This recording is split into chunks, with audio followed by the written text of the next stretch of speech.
Hey guys, so in this section I want to talk about JavaScript events and event handlers.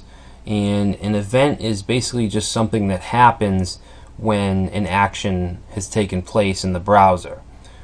Here we have a list of events. We have abort, which isn't too popular. This occurs when the user cancels the loading of an image. Blur, which is usually used in form fields. It occurs when input focus is removed from a form element. So that's when, say, you click in a form and then you click out of it. That's a blur. And on the opposite of that, we have focus, which is when you click in an input. Click is a very popular one. Obviously, that's when something is clicked. Change is when the value of a form field is changed by the user. Error, I'm not going to go through all of them, but we have mouse over and mouse out are also very popular. So if you hover over something and if you hover out of it, and we also have load and unload. So we can do something when the page loads or when the browser window loads. So to deal with events, we can use event handlers, which are basically just HTML attributes. So these are just some examples. We have on click, on mouse over, on focus, pretty much on and then the name of the event. So let's get into it and I will show you how they work. I'm going to create a new folder. This is chapter 2 section 5. Alright, and I'm just going to put this document right in there. And I'm going to create my HTML document.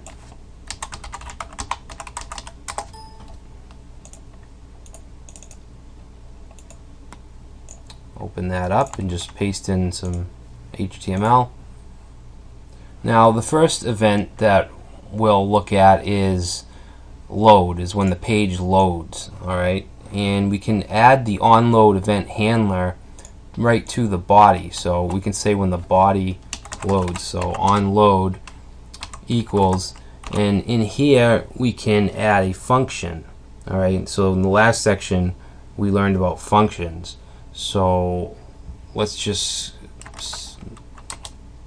run a function called say hi, and we actually want to return, so we'll return this function. Alright, so what we want to do is in the head tag create our script tags, and we'll create this function say hi, and we're gonna alert. Now alert, I haven't really gone over alert and prompts, but an alert is when you get that pop-up. It's just pretty much just a browser pop-up, and different browsers do it in different ways, so I'll show you that now. So we just want to alert, and we'll just say hi.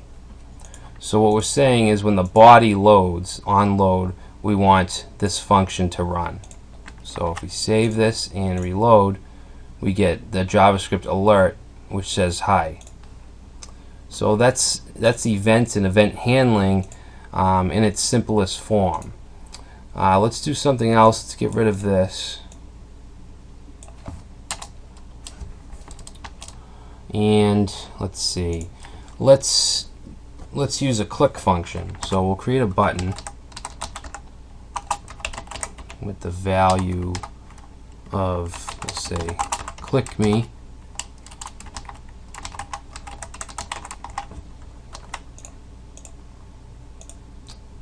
I'm sorry, it's not value, I'm thinking of a submit button.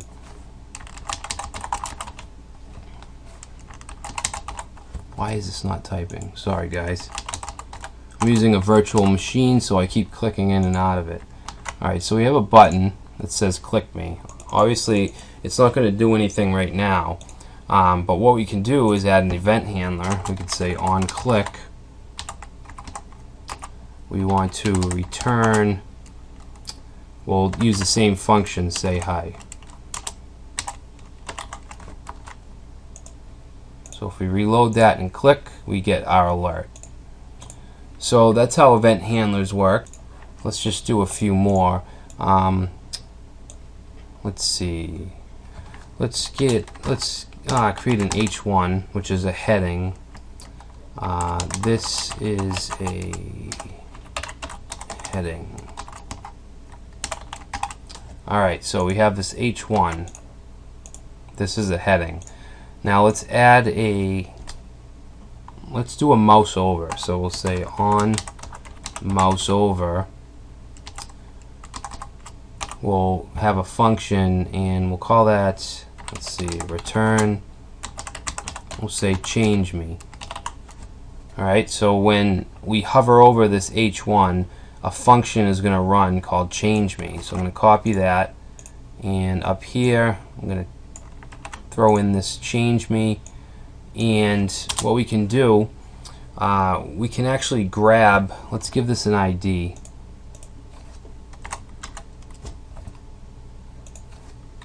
We'll just give it an ID of heading.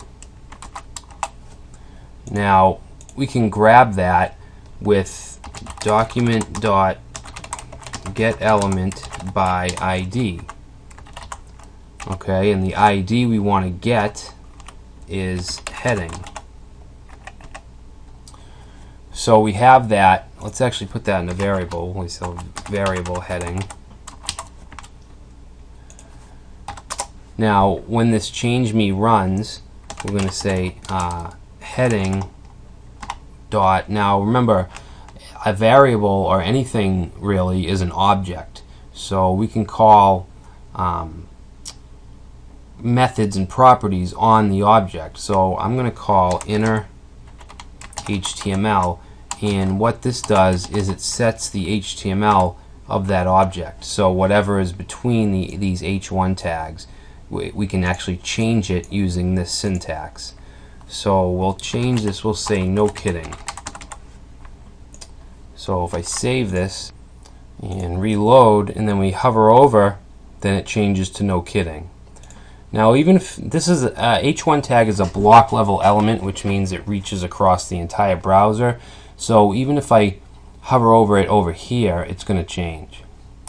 Now we don't have an on mouse out event, so it's just going to stay at no kidding. So let's actually give it a on mouse out, and we'll give that a function of change me back. And I'm just going to copy this, and I'm sure you know where this is heading. We're just going to add on back, and we're going to change this back to this is a heading. So let's save that, and now if we reload, if we go in and mouse over, it changes to no kidding, and we go out, it changes back to this as a heading. So some really simple event handling, and let's see, what else do I want to do? Let's do a little bit with forms. So I'm going to get rid of all this, and let's just create a simple form, and we'll give this an input type of text. We'll say name equals name.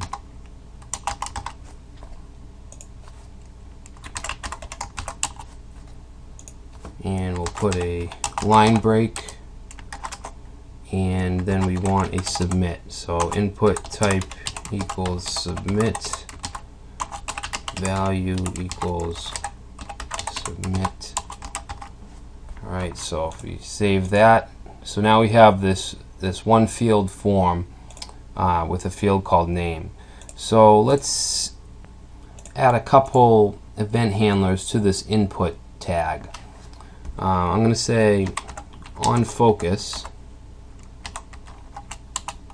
we're going to return a function called focus in, and I'm going to copy this and paste, and we're going to say on blur, Remember, on focus is when you click into the element, and on blur is when you click out. So we're going to call this function blur out. Alright, so let's create these real quick.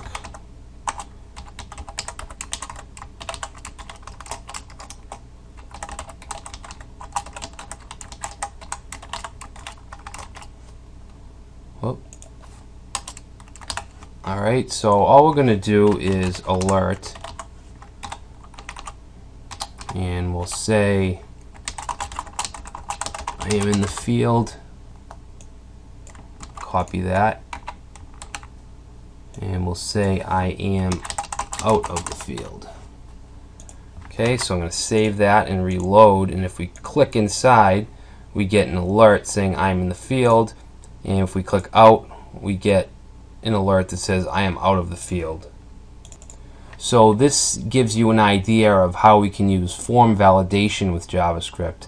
Obviously this has nothing to do with validation, showing this alert, but we could say if this input field is blank, then show an alert saying please fill in the required fields, or something like that. And that's exactly what we're going to be doing in the project in this section. So we'll be getting more into event handling then.